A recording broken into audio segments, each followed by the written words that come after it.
आज आपण बनवणार आहोत मटार पराठा।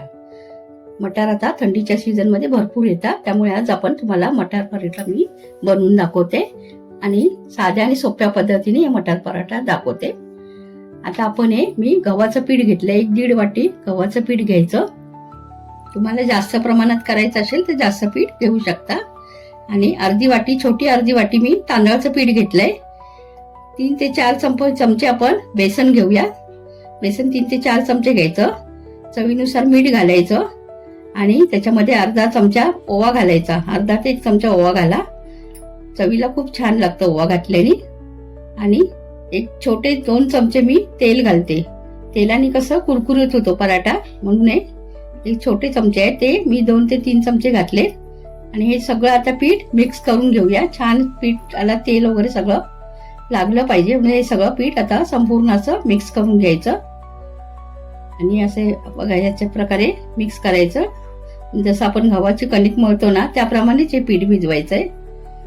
जास्त पातळ नाही, जास्त घट्ट नाही, असं छान मळायचं हे पीठ। गव्हाच्या पिठासारखंच आपण याचा गोळा तयार करून घेऊया। आणि याला आपण 10 ते 15 मिनिटं मुरायला लागतं, म्हणून ते आधी तुम्हाला मी पीठ मळून दाखवते। हे बघा अशा प्रकारे हे छान असा पिठाचा गोळा तयार झाला। असे छान मऊसर असा गोळा तयार करून घ्यायचा। आणि त्याच्यावरती नंतर आपण तेल लावूया। आता हे बघा असा पिठाचा गोळा तयार झाला। आता 1 चमचा मी तेल घालते आणि याला मस्त तेल लावून ठेवायचं। 10 ते 15 मिनिटांसाठी याला मुरत ठेवायला लागतं। असा पिठाचा गोळा छान तयार झाला बघा। आता झालं आपलं पीठ मळून तयार। जसं आपण चपातीचं पीठ मळतो त्याचप्रमाणे मळायचं, पण थोडं हे मऊ मळायचं। आणि थोडा 10 ते 15 मिनिटं याला मुरत ठेवायला लागतं। असं झाकण लावून याला 10 ते 15 मिनिटं आपण बाजूला ठेवूया।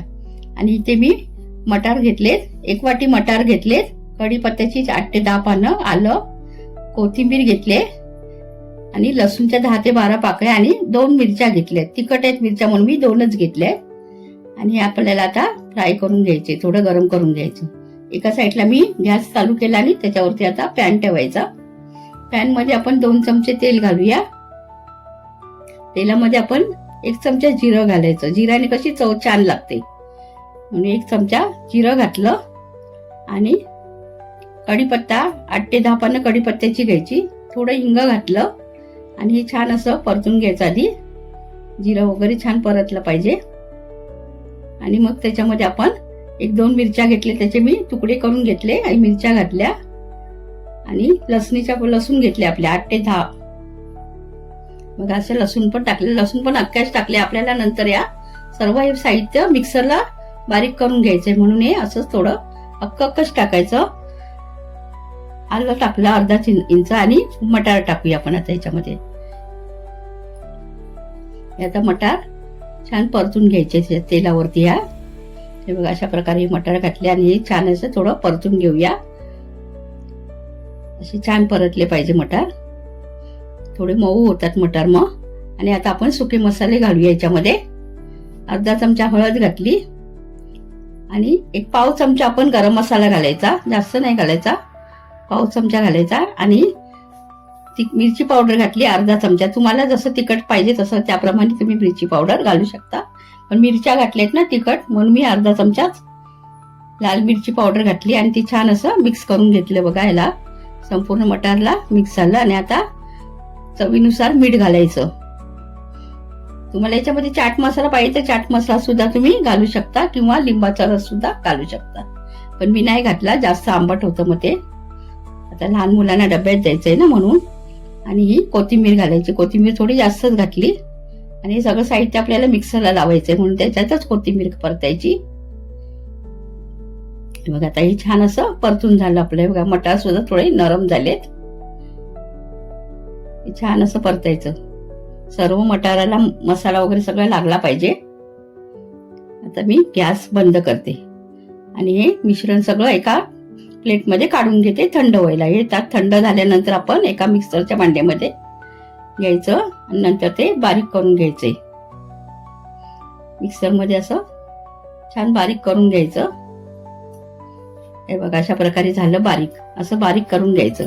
थोडी लसूण वगैरे राहिली तरी चालते, दाताखाली येते, छान लागते. थोडी तुकडे राहिले तरी चालेल. अशा प्रकारे हे बारीक करून घ्यायचं छान. हे बघा आता आपले झाले मिश्रण तयार. थोडी लसूण पण दिसते, ती लसूण राहिली तरी चालते. आणि तांदळाचं पीठ घेतलं एका प्लेटमध्ये आणि इकडे साईडला आपण तवा गरम करायला ठेवूया. आता आपण पहिला सगळे गोळे तयार करूनच घ्यायचे, म्हणजे पटापट आपले पराठे लवकर लाटले जातात. हे बघा आधी पीठ बघा छान मुरले, आपलं सुद्धा छान नरम झालं. असं पीठ असं झालं पाहिजे. एक 15 मिनिटं ठेवलेलं मी पीठ हे, आणि छान असा पुन्हा आता मळून घ्यायचं. आणि आपण चपातीचा गोळा घेतो त्याच्यापेक्षा थोडा मोठा घ्यायचा आणि असा गोळे करून घेऊया आधी आपण, नंतर त्याच्यात सारण भरायचं. सगळी तयारी केली ना की मग लाटायला घ्यायचे, म्हणजे ते पटापट लाटले जातात. आणि पराठे सुद्धा गरम गरम खायला सुद्धा छान लागतात. ते तुम्ही सॉस बरोबर खा किंवा दह्यासोबत खा, चटणी सोबत खा तरी छान लागतात. हे बघा अशा प्रकारे हा एक गोळा घेतला मी आणि त्याची आपण आता पारी तयार करायची. आपण मोदकाला पारी करतो ना त्याप्रमाणे असं गोल गोल फिरवत ही पारी तयार करायची. आपण मोदकाची जशी करतो त्याच्याप्रमाणे. आता एक गोळा घेऊया हा आपल्या मटारचं सारण आणि त्याच्यामध्ये आपण घालूया. जसं मोदकाचं करतो ना त्याप्रमाणे जसं करायचं, म्हणजे संपूर्ण आतमध्ये ते सारण लागलं जातं. हे बघा अशा प्रकारे असं छान असं करून घ्यायचं. आता अशा प्रकारेच आपण सगळे गोळे तयार करून घेऊया. आता तुम्हाला मी अजून एक करून दाखवते. हे तांदळाचं पीठ घेतलंय. तांदळाच्या पिठामध्ये कसं सरसरीत असं पटापट लाटला जातो पराठा. हे बघा अशा प्रकारे पारी करायची आणि असा गोळा भरला जायचं, मग सारण भरायचं आतमध्ये आणि असं आपण मोदकाचं करतो ना त्याप्रमाणेच करायचं, म्हणजे छान सगळीकडे सारण पसरलं जातं ते. आणि पराठा सुद्धा मग सगळीकडून सारण लागतं पराठ्याला आणि छान लागतो मग. हे बघा अशा प्रकारे आता आपला झाला एक दुसरा तयार. असे सगळे तयार करून आधी घ्यायचे आणि मग आपण गॅसजवळ जाऊन लाटायचे असतात, म्हणजे ते पटापट होतात. हे बघा अशा प्रकारे मी हे सगळे तयार करून घेतलेत. आता तुम्हाला मी लाटून दाखवते. हे तांदळाचं पीठ आहे, तांदळाच्या पिठामध्येच लाटायचं, म्हणजे ते सरसर लाटलं जातं आणि चवीला सुद्धा छान लागतो पराठा. मग हे बघा पहिला हाताने असं पसरवून घ्यायचं, म्हणजे सारण सगळीकडे पसरतं आणि असा गोल गोल फिरवत आपण लाटून घ्यायचा पराठा. तांदळाचं पीठ घेतलंय ना म्हणून ते सरसर फिरत जातं ते. बघा अशा प्रकारे हे पूर्ण लाटून घ्यायचा. जेवढा तुम्हाला मोठा पाहिजे तेवढा करायचा, जास्त पण जाड नाही करायचा आणि जास्त पण पातळ नाही करायचा. इकडे तवा तापला आहे, तिथे थोडं तेल लावते. तुम्हाला तूप पाहिजे तर तूप सुद्धा तुम्ही घेऊ शकता. बघा अशा प्रकारे आता तव्यावर टाकायचा. आता दुसरा लाटून दाखवते तुम्हाला. दुसरा पण असा तांदळाच्या पिठामध्ये असं करून घ्यायचं आणि मग ते लाटायचा. पहिला असं हाताने दाबून सारण सगळीकडे पसरवायचं. हा पण इकडे लाटायला घेतलाय तोपर्यंत हे बघा असा पराठा इकडे शेकला गेला आपल्या एका साईडनी. आता आपण हा उलटा करूया. हे बघा अशा प्रकारे एका बाजूला छान असा शेकला गेलाय. मीडियम गॅस ठेवायचा, जास्त फास्ट नाही करायचा. इकडे दुसरा पराठा सुद्धा मी लाटायला घेतलाय तोपर्यंत तिकडे तो पराठा मीडियम गॅसवरती छान शेकला जातो. हे बघा हा दुसरा पराठा सुद्धा आपला लाटून झाला आणि हा बघा हा पराठा सुद्धा आता इकडे शेकला. आता छान तेल लावायचं वरून किंवा तूप लावा आणि दुसरी साईड सुद्धा आपण आता उलटून घेऊया. हे बघा छान फुगला सुद्धा जातो तो. असं छान दोन्ही साईडने तेल लावून घ्यायचं छान असं. बघा असं छान शेकला जातो. साईडनी कडा वगैरे चांगला शेकवायच्या. आपला झाला पराठा तयार. आता आपण हा काढून घेऊया. तुम्ही नुसता खाल्ला ना तरी सुद्धा छान लागतो. त्याच्यावर काहीच नाही खाल्लं, सॉस वगैरे नाही खाल्ला तरी चालतो. असा नुसता खाल्ला तरी तो गरमागरम छान लागतो. आता आपण दुसरा सुद्धा घालूया अशाच प्रकारे. अशा प्रकारे आपण आता हे सगळे पराठे एक एक करून लाटून घेते मी. आता हा दुसरा सुद्धा पराठा आपण शेकवून घेऊया आधी. हे बघा वरून तेल लावलं आणि आता उलटा करायचा. असा एक साईड शेकली ना की उलटा करायचा किंवा मंद गॅसवरती छान असा भाजून घ्यायचा. याला वरून पुन्हा एकदा तेल लावायचं. तूप लावला तरी छान लागतो तुपात सुद्धा.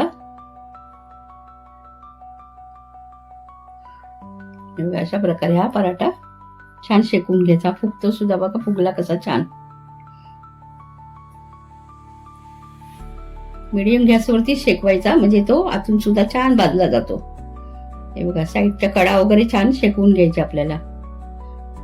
साईडच्या कडा वगैरे कच्च्या राहतात म्हणून ते साईडनी सुद्धा आपण छान शेकून घ्यायच्या.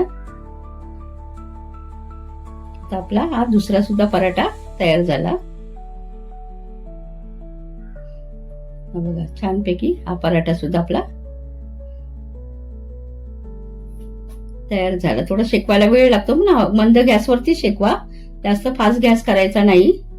हे बघा आपला आता दुसरा सुद्धा पराठा तयार झाला. असेच आपण आता पराठे सगळे तयार करून घेतले. हे बघा अशा प्रकारे असे पराठे तयार करायचे आणि सॉस बरोबर खायचे. खूप छान लागतात मटार पराठा. एकदा तुम्ही करून बघा, नक्की करून बघा. असा नुसता खाल्ला तरी छान, किंवा सॉस बरोबर चटणी बरोबर दह्यासोबत खाल्ला तरी छान लागतो आणि मुलांच्या टिफिन मध्ये देऊ शकता.